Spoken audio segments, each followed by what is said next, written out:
जो भारत के राष्ट्रपिता हैं महात्मा गांधी जी, उनके बारे में बात करने जा रहा हूँ।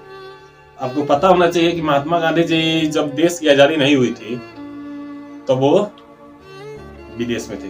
तो विदेश में थे तो वहां भी वो आंदोलन चला रहे थे, वहां भी गोले कारे के बीच आंदोलन चला रहे थे। तभी शायद उनसे गांधी जी से कोई कहा होगा कि अपने देश के बारे में नहीं सोच रहे हैं, यहाँ के विदेश में आंदोलन कर रहे हैं, विदेश के लिए वो मर रहे हैं, ऐसी और सी बातें कही होगी। बात शायद दिल पर लगी।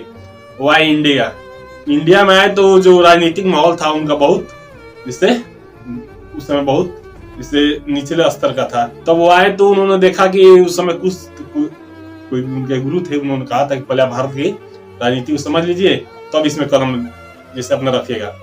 तब उन्होंने सोचा कि हम जो आए हैं तो कहाँ से शुरू करें आंदोलन। उसी समय चंपारण में, बिहार में जो चंपारण है, चंपारण में 3 कठिया व्यवस्था का जो खेल चल रहा था, नील की खेती वाली, वो बहुत खराब थी। उसमें किसानों की हालत एकदम दुर्दशा थी।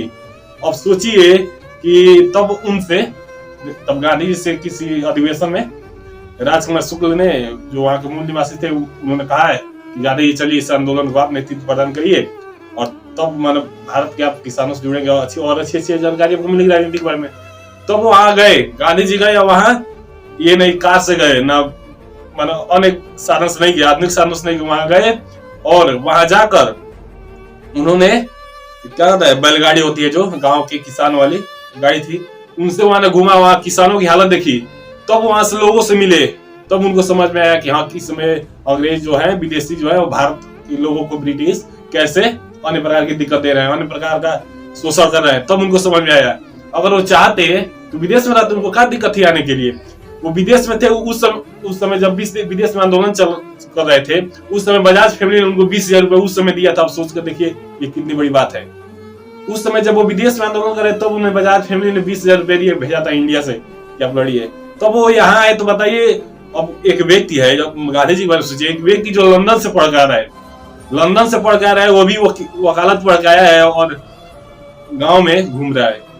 अभी वो भी उनको क्या जरूरत थी भाई, उनको क्या जरूरत थी ऊपर का शर्ट नहीं पहनने के लिए, नीचे केवल आधे धोती नीचे उसी को लपेट लिए। वो चाहते थे खूब जानदार पैंट शर्ट पहनकर घूमते और राजनीति करते। लेकिन अगर इस समय उनको राजनीति करने वाले जब जिससे आलोचना कर रहे हैं, तो अब सोचिए कितनी गलत बात है। उन्होंने वहां से आए तो लंदन से जब वकालत पढ़ के आई तो यहाँ उन्होंने देखा कि किसानों की ऐसी हालत है, तो थोड़ा अलग अपने आप को महसूस किए। तब वहां देखिए वो क्या किए, जैसे किसानों से मिलने के लिए, किसानों से एकदम रूबरू होने के लिए उन्होंने एकदम इस देश के जो मूल निवासी है उनसे उन्होंने तुलना अपना करना शुरू कर दिया। लुंगी क्या कहता है, धोती लपटे, आधे नंगा टाइप का, और काम करते रहे। तब उन्होंने समझ में पाया कि देखिए कितनी बड़ी बात है। अब एक बार सोचिए कि जब वहां किसानों से मिले तो उनको कितनी, जैसे लोगों से बात हुई, उनको कितना अच्छा लगा होगा। और वहां का जो 3 कठे व्यवस्था था वहां खत्म भी कर दिए। उसके बाद जो नील की खेती वाले बागान मालिक थे उनसे पैसा भी दिलवाए, कुछ ज्यादा तो नहीं दिलवा पाए, लेकिन कुछ जितना नुकसान था उसका उनको पैसा भी दिलवाए। वैसे अब आई है, जैसे जब उन्होंने आंदोलन किया नमक सत्याग्रह, दांडी मार्च, तो उन्होंने नमक यात्रा क्यों किए भाई, नमक यात्रा वो क्यों किए, आप सोचना चाहिए। वो चाहते थे उस समय के लिए सबसे अच्छे फल थे, फ्रूट थे, सब्जी थे, अन्य प्रकार के जितने भी फल थे, बादाम, केसर, इस टाइप का आंदोलन करते, केसर आंदोलन, बादाम आंदोलन। लेकिन वो नमक आंदोलन क्यों किए, अगर आप समझे तो आपको पता चलेगा। नमक आंदोलन इसलिए किए कि हर के व्यक्ति को नमक की जरूरत थी। उस समय हर व्यक्ति हमसे जुड़ सकता है, और आप सोचना चाहते बहुत बड़ी बात है, लेकिन अगर आप सोचना चाहें तब उन्होंने आए तो वही आंदोलन शुरू किया, नमक सत्याग्रह। अगर आप देखेंगे तब दांडी मार्च के जवान जो गए और वहां पर जाके नमक सत्याग्रह जैसे भंग किए। और बताइए कितनी बड़ी उनकी सोच थी कि हम लोगों से मिलना चाह रहे, लोगों से एकदम अपने आप को मिलाने के लिए वो क्या से क्या जब खेड़ा आंदोलन कर रहे थे, खेड़ा में जब ये प्लेग आया था, प्लेग की बीमारी थी, उस समय जब वहां देखे, जब जाकर बात करते थे भाई, बड़े बड़े पूंजीपति थे, उनसे बात करने के लिए वो कार से जाते थे। तो कोई मजदूर कर दिया कि अरे वो तो कार में जाते हैं, वहां डिनर करते हैं। अब भारत में तो डिनर खाना ही है, तो वहां जाते थे, किसी ने कह दिया तो आ गए, और वहां उन्हीं के साथ का अनशन बैठ गए, खाना छोड़ दिए। ये सोचिए कितनी बड़ी बात थी उनके लिए कि कोई हमको ये ना कह दे कि हम अलग थे। लेकिन इस समय राजनीति करने वाले वो जो चाहे कह सकते हैं उनके बारे में।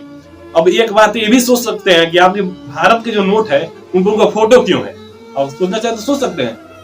इतने तो बहुत से नेता हुए, दादा महनौरे जी हुए, मेहता जी हुए, अरविंद घोष, ऐसे मन बाल गंगाधर तिलक, बहुत से नेता थे, लेकिन उनकी फोटो क्यों थी? अगर आप सोचना चाहे तो समझ सकते हो, भारत को रूबरू एकदम मिलना चाहते थे। और बताइए कितनी वो सोच के थे, अगर राजनीति करना चाहते हैं आप तो उनसे कुछ सीख ले सकते हैं, इस आंदोलन शुरू कैसे करना चाहिए, खत्म कैसे करना चाहिए। जब वो लंदन से पढ़ गया तो देखियो एकदम रूबरू एकदम गांव के समाज से होकर गुजरे, उनका हर एक व्यक्ति का समर्थन था, पूंजीपति वर्ग, समाज, लोग, मजदूर, किसान, हर वर्ग का उनका समर्थन मिल रहा था। लेकिन अगर जैसे लोगों के विचार वैसे उनको नजर से देखते हैं आप, उनके विचार से जैसे नहीं होता है कि उनके कोई बात गलत बोल दी है, उनके विचार से प्रभावित हो, लेकिन गांधी से प्रभावित जिससे उनकी गलत बात नहीं कह सकते कि गांधी जी गलत थे। उनके विचार से आप कह सकते हैं वो गलत है, लेकिन उनके बारे में उनका जो जिससे पूरा लाइफ लाइन अगर आप समझेंगे तो आपको समझ में आएगा कैसी उनकी दुनिया थी। लेकिन अगर आप समझना चाहें तब ऐसे ही और बातें बताता हूँ समय समय पर। जय हिंद।